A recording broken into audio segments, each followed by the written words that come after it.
I know. Turn on the volume now. I know. Hard to believe I am here on time.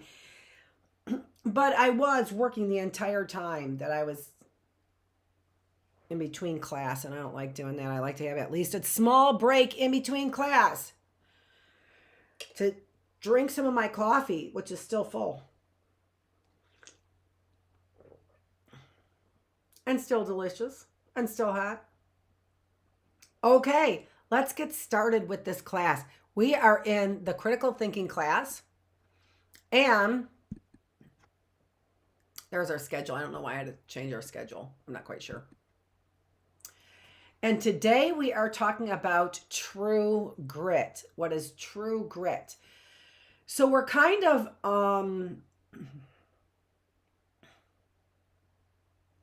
flowing in.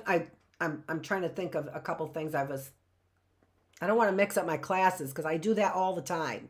Mix up things I talk about in one class with another class, and I didn't want to do that for this class. I mean, it doesn't bother me. I don't care. There's overlap all the time, we find.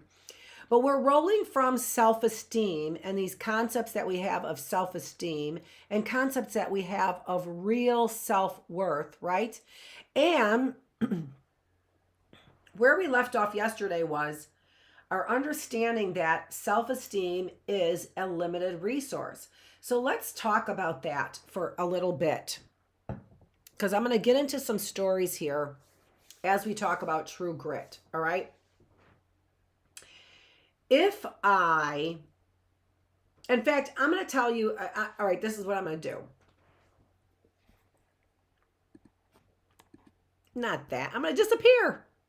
No, not that. I'm going to tell you one of my favorite research studies that was done by Fein and Spencer, Fein and Spencer. And I think those were the only two the only two authors on it. Might have been more, but I don't think so. I think it was just Fein and Spencer. And so they were doing a study on self-esteem, and it was one of the most interesting studies I've ever read. So worthwhile if you're interested in that kind of research and looking up scientific studies that are easy to understand. This is, it's actually might be 3 or 4 different studies all in the same study that they did. I don't think it's 4. I think it might be 3 studies that they did in the same study. So all I'm saying is that it's not the easiest read. Milgram's experiment on obedience is a very easy read. If you wanted to read a classic study on obedience, that's a very easy read. But this Fein and Spencer, not as easy of a read.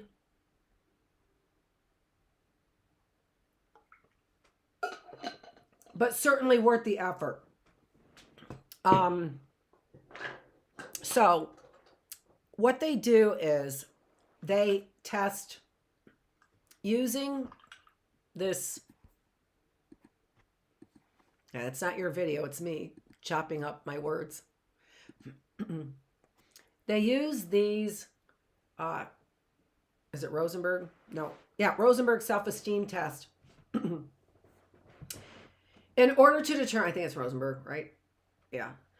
In order to determine levels of self-esteem. So they start with a baseline level of self-esteem in the measure, right? Measuring a baseline level of self-esteem.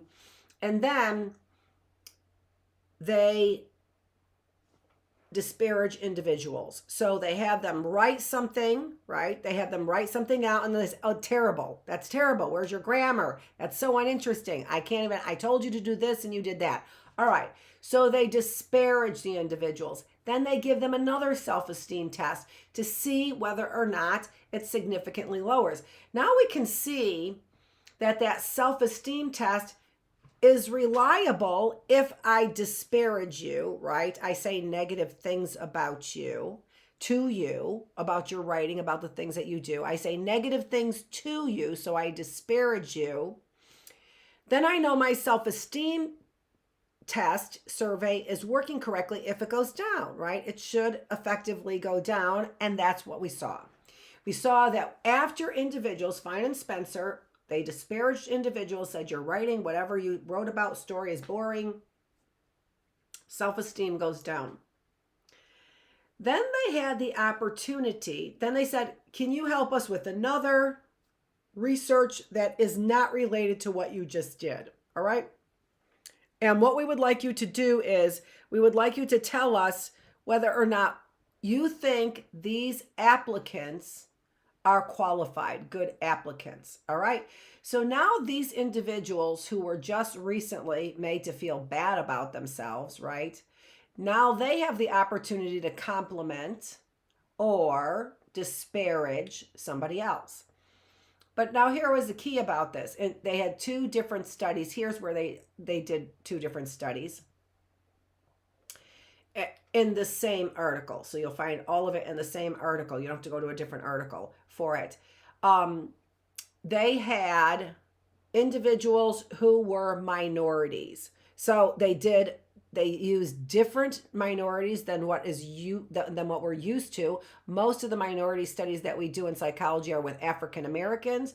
We've done other minority studies much more recently. I have something in my eye.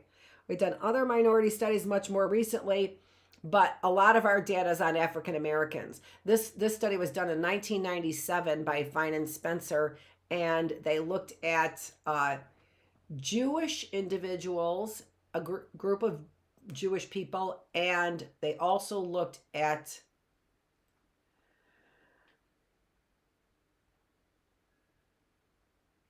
I think it was gay people is what I think it was. So there was something that was very indicative on their application that would have given you the impression that the person was gay. I think that's what they originally, I have the article somewhere and I could look it up. I'll look it up and see if I'll tell you if I was wrong about that. But two minority groups to see if different minority groups got them different results. So again, individuals had their self-esteem lowered because they were, somebody was telling them, negative things about themselves and or about them. And so their self-esteem clearly went down. Now they had an opportunity to, don't forget, compliment somebody, right? You can get the job. Yeah, they're a good applicant. Or the word that they used in the study was disparage. And then they were looking at differences between whether or not you could tell that the applicant was a minority or not, or you can tell that the applicant was not a minority. And what did we find? We found that individuals, and then after that, they took another self-esteem test. All right. So just like that, self-esteem test, they took another self-esteem test. So they evaluated, some were clear minorities, and then others were clearly not a minority. Had the opportunity to compliment them or say negative things about them. And then they took another self-esteem test. And what did we find? We found that individual self-esteem went back up when they said negative things about somebody else. But they only did that generally, right? This isn't black and white, for minorities. All right, so the picture here is self-esteem level is here. I lower your self-esteem level. You have the opportunity to say negative things about a minority. You do more often about a minority than a majority. And what happened to your self-esteem? Whoop, went back up. But we can see that this would be built on fragile self-esteem, wouldn't it? Because it is not self-esteem that you earned because you earned it, because you did something. You didn't earn that self-esteem. That self-esteem went back up because you disparaged somebody else. And that really does eventually make us feel bad about ourselves. So that was not real self-esteem. But we can see we can get some immediate boost in our self-esteem even when we are not earning it like we should, right? Just exactly like we were saying back here, is that we can have some benefits to getting self-esteem that is not earned, that is unwarranted, right? It's unwarranted self-esteem if I got it by telling somebody else they were bad, right? That is unwarranted self-esteem. So now we're getting to more of the subtleties again of this concept of self-esteem, right? It's not just straightforward. I can get a boost if I say something bad about somebody else, right? If I pursue, stalking somebody, so you're stalking them and you're saying negative things about them, right? And gossiping about them behind their back. That person might be giving you some attention because you're doing it, but it isn't going to make you feel better. It's just the way we work. It is. Come to my spiritual classroom and you'll find out why we work that way. But it is just the way that we work. We're not going to feel good about false sense of self-esteem. When we get a false sense of self-esteem, when we get a self-esteem that's unwarranted, and you want it to work one way for you, you want to be able to get it by disparaging somebody else or stalking somebody else, you want to get it that way. Well, it's simply, it can't work both ways. You can't get it by, for example, stalking somebody and all of a sudden that person is giving you attention and you feel better, right? But that's not real self-esteem. You can't get it that way, right? By stalking somebody or putting or in this, all I'm saying is in this false way, right? You have to earn that self-esteem. And if you end up getting it in these false ways, it isn't going to last long. That's what we're saying. So you might get the attention that you want by disparaging a group, right? By getting the attention from somebody who doesn't love or care about you, right? Or you can get it from areas in your life that you truly value. That's the difference. But again, this gets very complex, doesn't it? It gets very complex. Let's take a look at, I want to read a couple things to you, all right? I didn't have the opportunity to, and nor did I necessarily want to.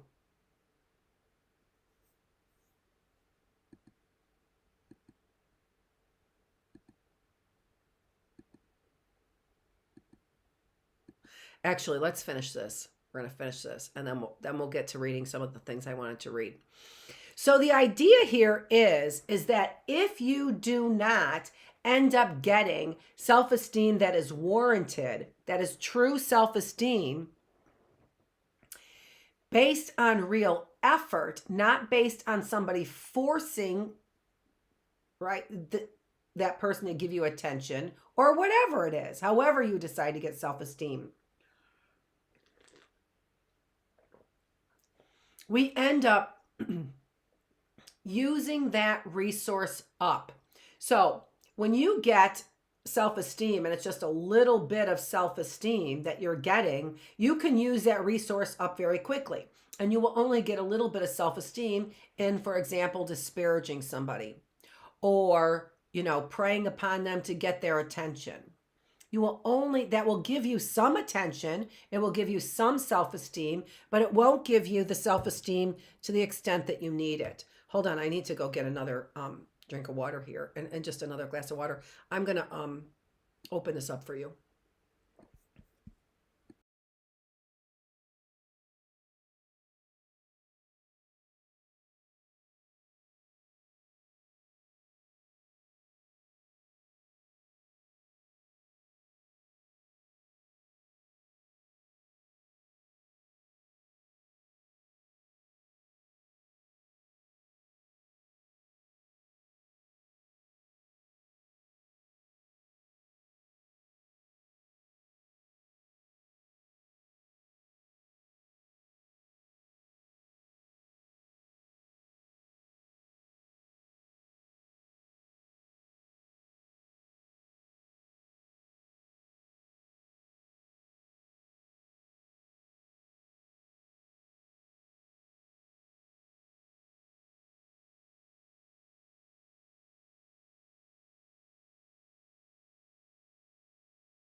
Okay, hopefully that's better. All right, so thinking about this as a limited resource, then self-esteem as a limited resource, think think about it, anything, right? Just about anything that requires energy from us, we have to what? Rebuild our energy. We need to get some sleep, right? And rebuild our resources, rebuild our bodies, rebuild ourselves, get out waste out of our bodies, waste out of our cells, right? The toxicities out of our bodies. We need to get that, takes all of that takes time and energy from our bodies as well, right? It takes energy from our bodies to be able to do those things. And we need to restore that energy as we go throughout our day. We lose the amount of energy that we have. Self-esteem is the same thing. We can lose our throughout. If somebody were to just repeatedly be badgering us over and over and over and over again, what would happen to our levels of self-esteem? They would go down, right? It's a resource is what it is. It's a resource that helps buffer us against what? Attacks on our person, on our personality, on who we are, right? So we need a buffer. What does self-esteem do? Self-esteem acts as a buffer. But again, if somebody's badgering it all day long, it would deplete. That resource would deplete. This is a great example of a resource that is depleted. And so you can see there, I changed the labels there. If you were here with me yesterday, I changed the labels at the bottom. That says eating condition. So what are the people eating? And if you recall, so there it says willpower is a limited resource. So what did we have? We had individuals who came in to a room and they were smelling these cookies, right? They were smelling these cookies. And except for the blue bar, there was no smell in the room. That was our control group. So individuals had to work out problems. And some of these problems were difficult problems. How many attempts, right? So that is how much energy do I have to do more and more attempts? That's the one on the bottom right. The other one is putting time. Do I have the energy? Do I have the willingness to put more time into it? It's so interesting because what I see is that there was a lot of research that was done in the area of psychology that was done in unethical ways. And what I see now is the need for, and what is occurring is I believe, is that there's replication, not necessarily in ethical ways, but replication of old studies to see if they hold true, because so many of those studies were done in ways that just the methods were not correct. We're talking in the spiritual classroom and the philosophical classroom about Robbers Cave study. And that Robbers Cave study, I just read it. I said I was going to read it, and I didn't read the whole thing, but I read enough to say that I cannot even believe one single scientist would put their name behind that Robbers Cave study. And in fact, I'm going to declare in a spiritual classroom that every one of those people are arrested for what they did in that study. You find those people and you arrest those people. And I am not mincing words. Those people, whatever they did in that study, what they did was illegal. There were boys who were injured in that study, and parents were never told or never allowed to see those boys. And in fact, it looks to me like they moved them into a different location. But who would know, because they didn't report it? You simply have to read between the lines there in this study.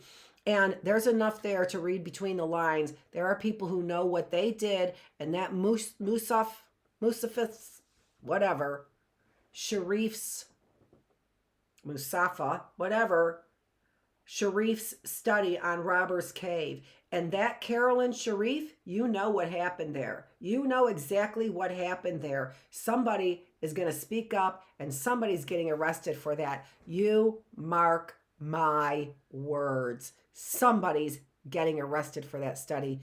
You mark my words. Okay. So watch Spiritual and Philosophical Classroom. Philosophical Classroom, not today, Tuesdays and Thursdays for the Philosophical Classroom. Okay, so eating condition there. So there was no smell in the room on the blue bar. And what are we measuring? We're looking, they're doing problems. They're working out problems. We want them to have diligence, right? Willpower to work through a difficult problem. What happens when you have used your resources on something else? How much are you then willing to give to problem solving? And what an amazing study here, right? Without actually harming anybody. They're using cookie smells. That's what they're doing, cookie smells.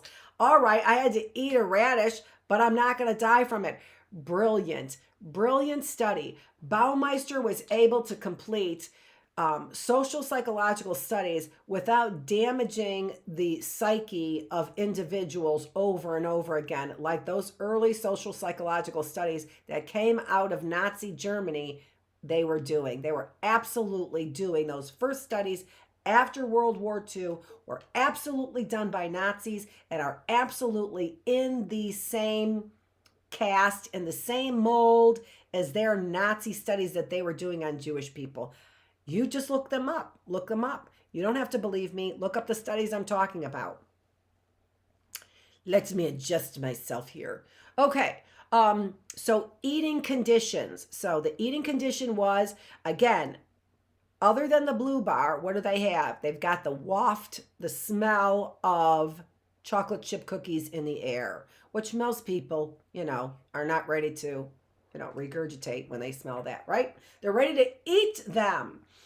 And to not eat them takes up resources. It takes willpower. If I'm smelling those, if that candy's in front of me, it takes willpower. Think about how we can generalize this information that we're getting. It generalizes to so much. If you took a test, really studied hard all week and then took a test, you cannot expect to come home after that test and not eat if that's your weakness, not go to your addiction.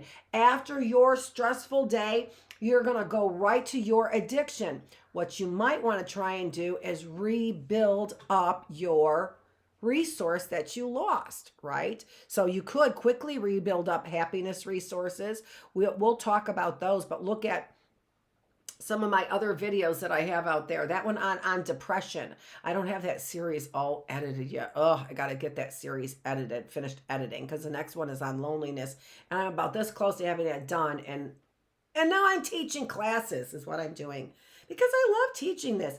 And plus, I promised you that this information was going to be valuable information for you to help you out of these hard times, to really be a little bit of a guide for you to really truly walk yourself out of these hard times. That's what I'm hoping from these. So I thought it was that important. All my videos are about that, but some people can't tolerate, the 8-hour series that I have on loneliness.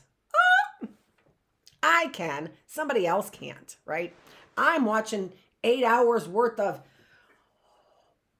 Waddlemere, whatever your last name is. I don't know. I know you, though. I know you. Okay, all right. So, cookies, wafting, chocolate chip, just fresh baked. It's what they tell you to sell your house, right? If you want to sell your house, have the smell of chocolate chip cookies in the air, and you'll be able to smell your house. Smell your house, yes, and then sell your house too. Okay, so smell of cookies in the air. But you are forced to eat radishes. You can't take any of the cookies.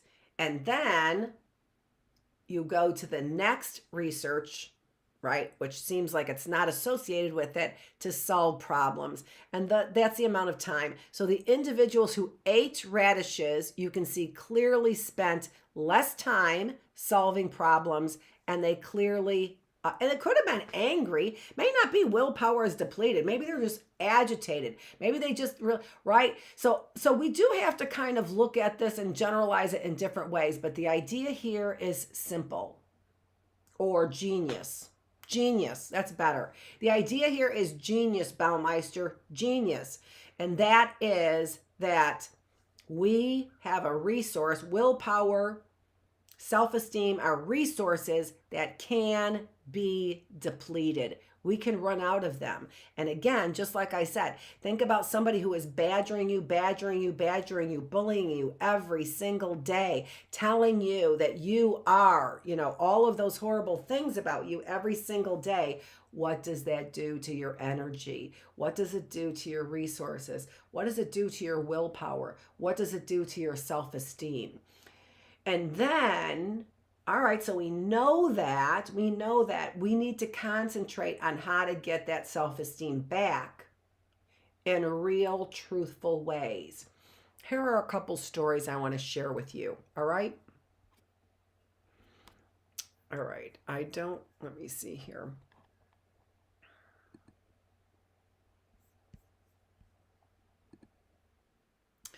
I wasn't going to give you necessarily the pictures because you don't need to read along with me, but I think I am going to, just to give you some things to look at while I'm talking about this. Okay, so just give me 2 seconds and I will have this up. So the idea here is I'm learning to talk and do these things kind of at the same time.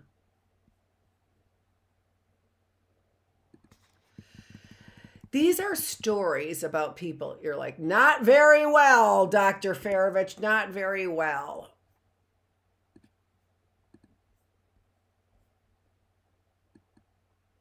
All right.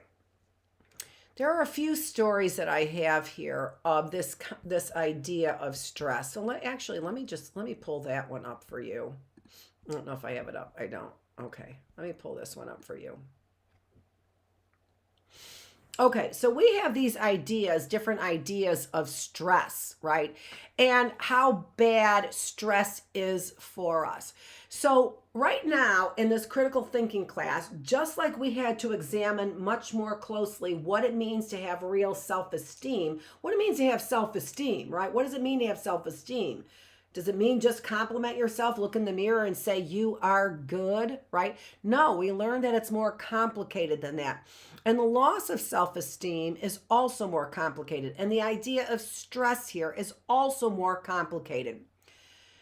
What does stress have to do with self-esteem? Well, think about it, right? When I am working hard for something, right, I'm going to be stressed about it. But is that good stress or is that bad stress? If I'm really working hard for something, let's say I'm working really hard on my basketball moves or my baseball moves or some sport that I play, I'm working really hard on it. So I'm stressed. Is that good stress or bad stress? I would think that's pretty good stress, isn't it? And then, so the outcomes of a good stress. What are the outcomes of a good stress? And we know that distress is bad stress. But did you know eustress, EUSTRESS, like eudaimonic happiness, EUDAIMONIC. What is that? What is that word, eudaimonic?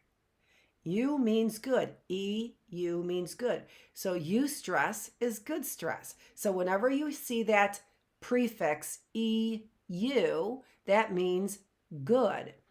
Eudaimonic, what does that mean? Good. Demonic, what is that? It's spirit is what it is. Good spirit. Eudaimonic happiness gives you a good spirit. Do you see that? How wonderful our words are. Don't let anybody take your words away from you. They are so rich and full of meaning in so many ways. Right there. Eudaimonic happiness. Good stress. I'm sorry. No. Good spirit. How do I get a good spirit? How wonderful to know that why of course then is eudaimonic happiness related more to our healthy outcomes then? Why would it be related to healthy outcomes? Because it is the stress that's involved in what? The stress that's involved in loving relationships. The stress that yellow level. The stress that's involved in looking at ourselves in truth. Blue level.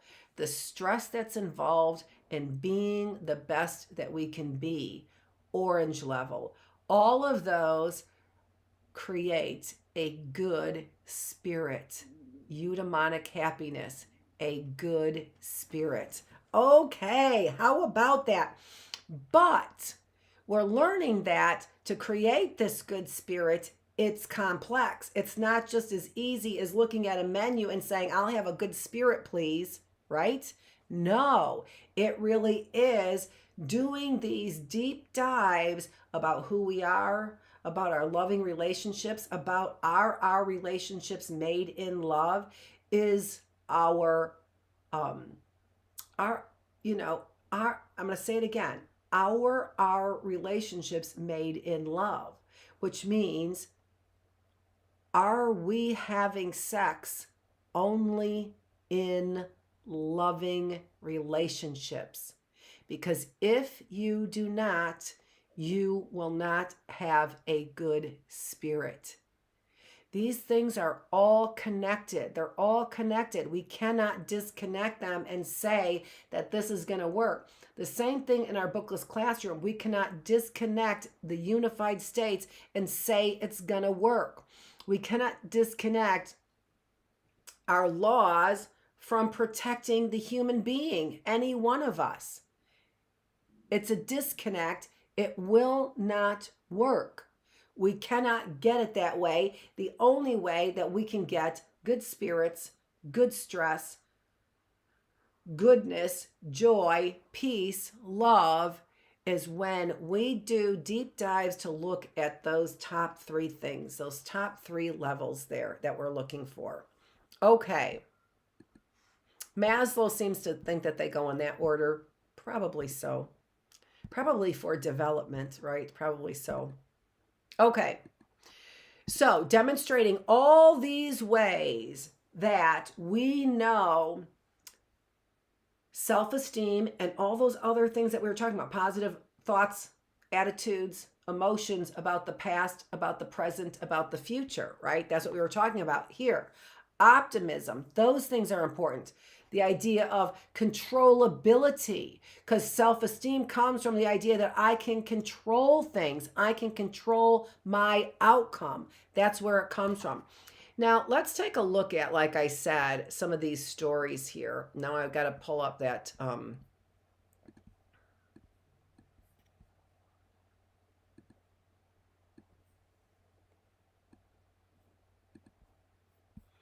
article here is what I wanted to do. So there's the article that I said, I'm going to take some information. I'm going to pull this up for you to see. Seriously. And you can look at this closer on your screen. That's as big as I'm clearly able to get it. And so that means that I'm going to put something else behind it so that I can read. And you don't have to see my face reading.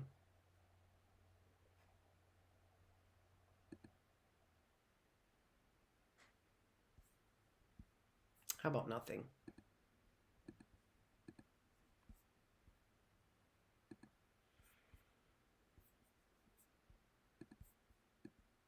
Okay. So you can take a look at that article. I'm going to be reading something from that article. I think I want to read something first different. So this is from an article that is by Paul Tuff. And it is called, What If the Secret to Success is Failure? That's not the article you have in front of you. I'm going to read something from this article, okay? Dominic Randolph can seem a little out of place at Riverdale Country School, which is odd because he's the headmaster. He's the headmaster. Riverdale is one of New York City's most prestigious private schools, with a 104-year-old campus that looks down grandly on Van Cortlandt Park from the top of a steep hill in the richest part of the Bronx. On the discussion boards of urbanbaby.com, worked up moms from the Upper East Side argue over whether Riverdale sends enough seniors to Harvard, Yale, and Princeton to be considered truly TT, top tier, in urban baby-ese, or whether it is more accurately labeled as 2T, second tier. But it is certainly part of the city's private school elite, a place members of the establishment send their kids to learn to be members of the establishment. Tuition starts at $38,500 a year, and that's for pre-kindergarten. Okay.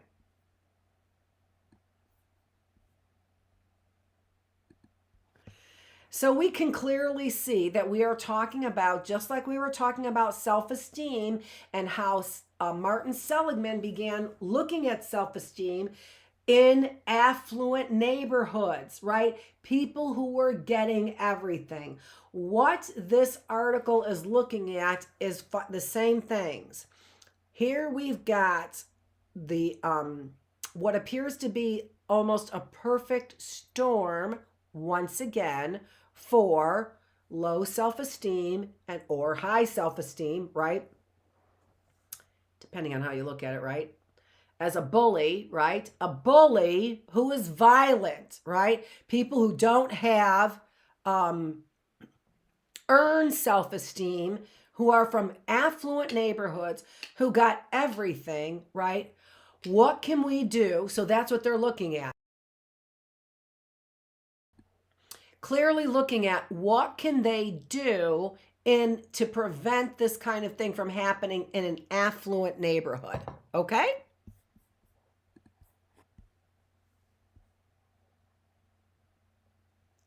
Randolph, by contrast, comes across as an innocent, as an iconoclast, a disruptor, even a bit of an eccentric. He dresses for work every day in a black suit with a narrow tie, and the outfit, plus his cool demeanor and sweep of graying hair, makes you wonder when you first meet him if he might have played sax in a band in the 80s. The English accent helps.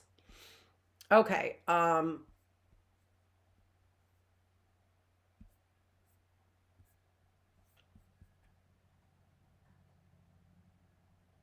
I don't have the article open anymore, unfortunately.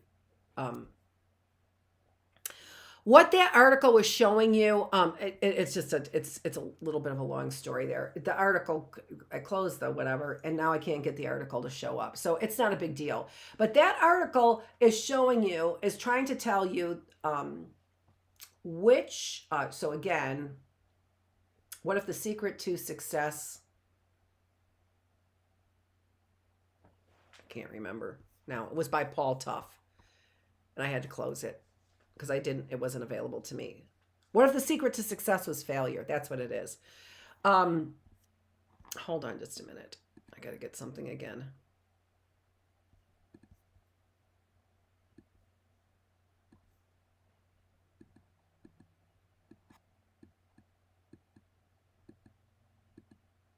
And I don't want to tell you what I'm getting because I know what people are doing. I know that they want me to sit over there and talk about their products or something, and I'm not going to do it without some money in my pocket.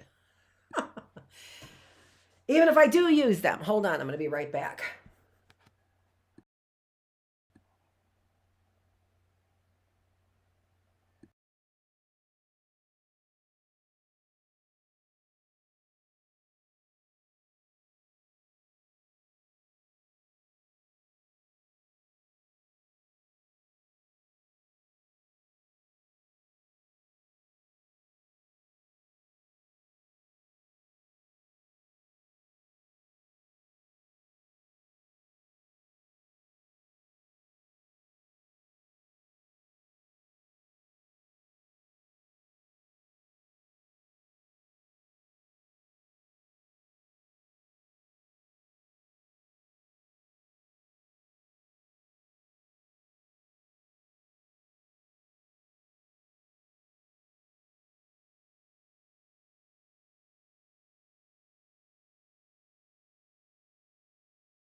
Okay, I'm back. I had to use the restroom too. Sorry about that.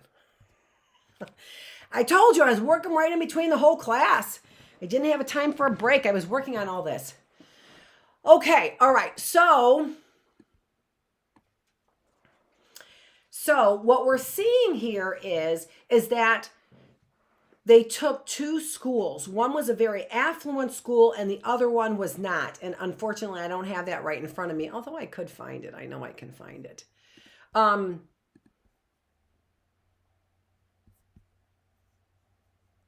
Seriously.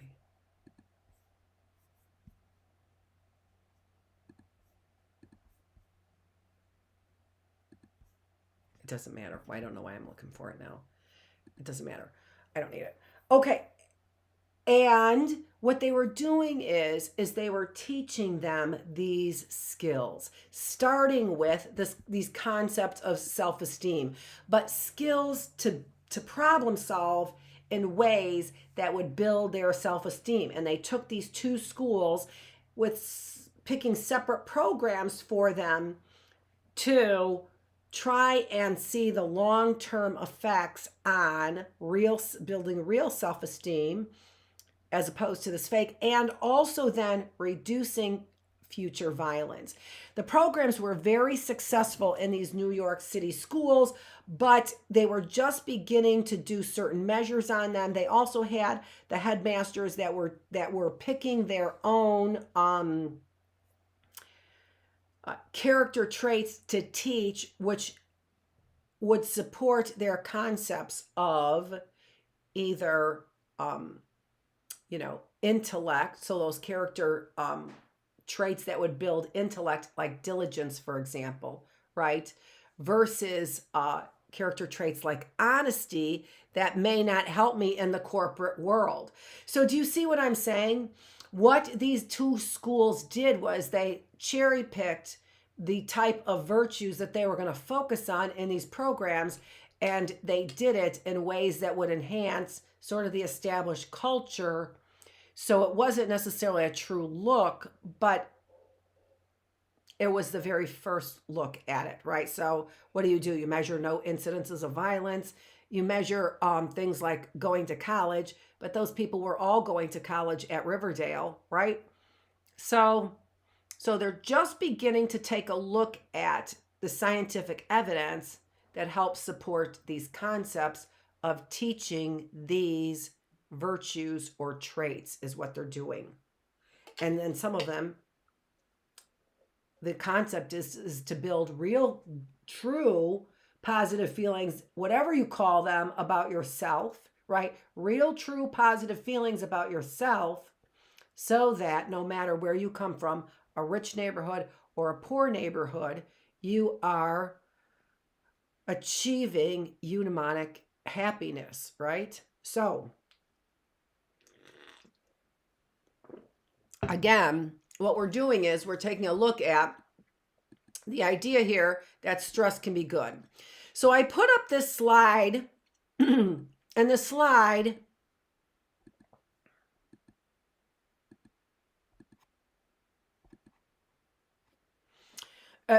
I sometimes put up slides kind of as a placeholder for me to remember what I want to talk about. And I'll get to some of the other things there. But the idea here is that stress, depending on the stress, can be good. And what stress actually does is it's a motivator.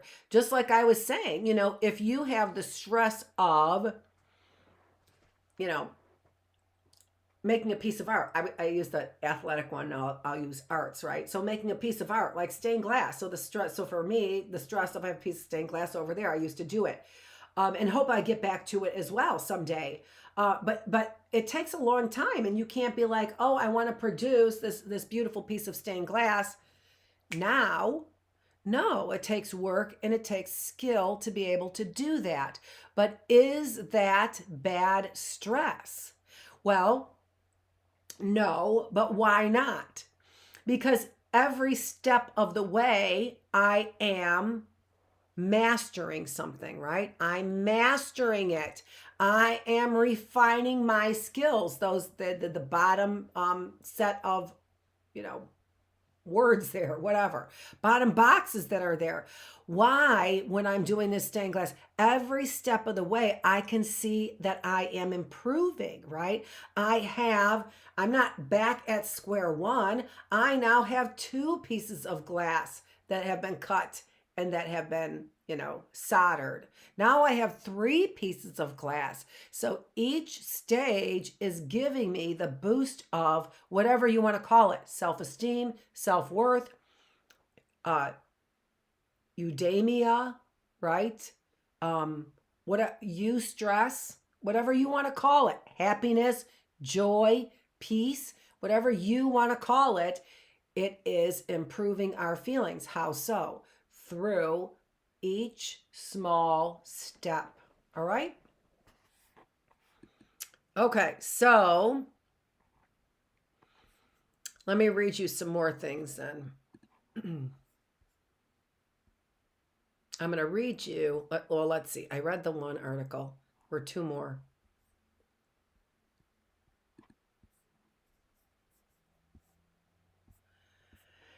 Yeah, you know what the problem is that I had these up and then this one I still have, but the other ones I don't. I had them up and the disc got disconnected and now I can't see the pictures of them anymore. Now I can't see them any longer because it got disconnected. So I'll get them.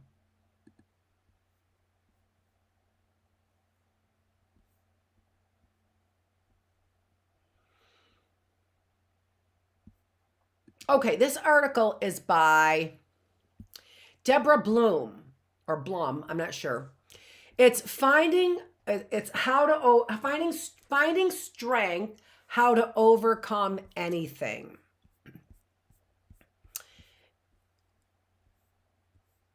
And what this is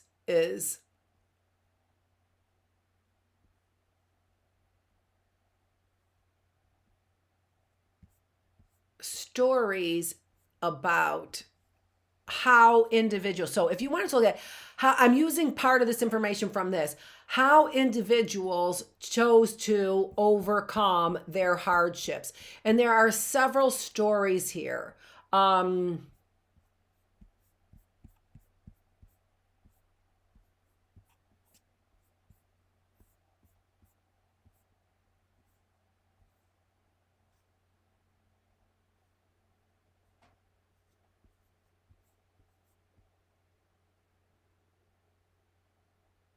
Here we go. Okay. I had never read a book as pitiless, terrifying, and inspiring in my life.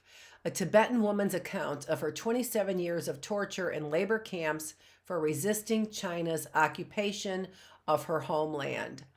Amma Adhi, the voice that remembers, Wisdom Publications, the voice that remembers from Wisdom Publications, is a memoir that describes the unutterable calm acts of unthinkable evil and the unwavering spirit of the woman who withstood them.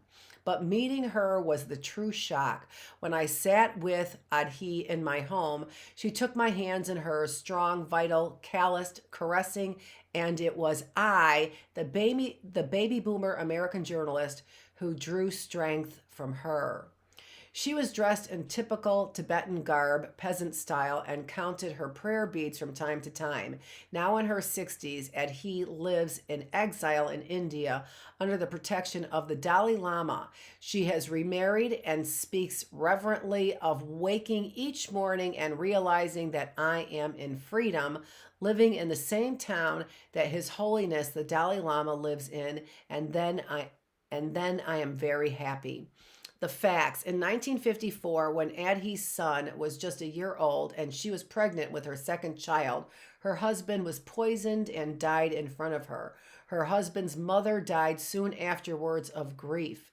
In 1958, 9 armed men came to Edhi's home, beat her in front of her children, and arrested her. Several months of physical torture followed, and finally she was brought before a large crowd and forced to watch as her brother-in-law was shot in front of her.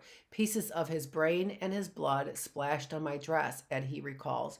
Her sister, his wife, lost her mind and died soon after. Edhi, however, was not killed. They said, "We want you to suffer the rest of your life. Now you see who has won." Almost 3 decades of imprisonment, forced labor near starvation, and beatings followed.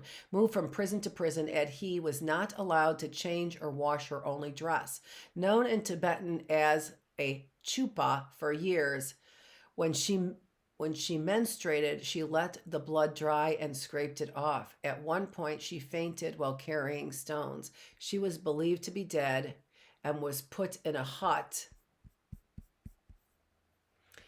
that held the bodies of other dead prisoners. The bodies looked like skeletons, said Edhi. The eyes had blackened, the cheekbones were protruding. The sickening smell was overwhelming. Over time, Edhi became something of a cause celebre. I'm not sure how to pronounce that with the accents. And was finally allowed to visit friends and family in 1979. 21 years after she was first imprisoned, she discovered that a friend had raised her daughter, but her son had gone insane after her arrest and one day fell into a river and drowned. My surviving friends came to see me in the night, she said, and told me of the fates of most of the women who had worked with me in the resistance. Now they were dead. That may have been Edhi's darkest moment. There was nothing left. All these years I had been living for nothing, and now I didn't have to try anymore. A terrible restlessness came over me, and I began to wander around, muttering to myself, totally unaware of my immediate surroundings. How does one use the word resilience in this context? It seems too small. There is a quality of indestructible strength and joy in Edhi that seems inborn. However, in her story, one does find the common traits of resilience that researchers have pointed out. For instance, perhaps the cardinal finding about the resilient is that they do not survive alone. Too weak to say her daily prayers or even to remember them, Edhi sought the advice of an imprisoned monk who crafted her a shortened version of the prayer. Mourning the deaths of the fellow women in prisons, Edhi began to make a quilt from the old dresses, and after a few years, it was large enough to sleep on. To this day, she keeps the quilt. My daughter used to beg me to get rid of it, saying, "I can't stand it, please throw it in the river." But somehow I couldn't. It is with me even today. Okay.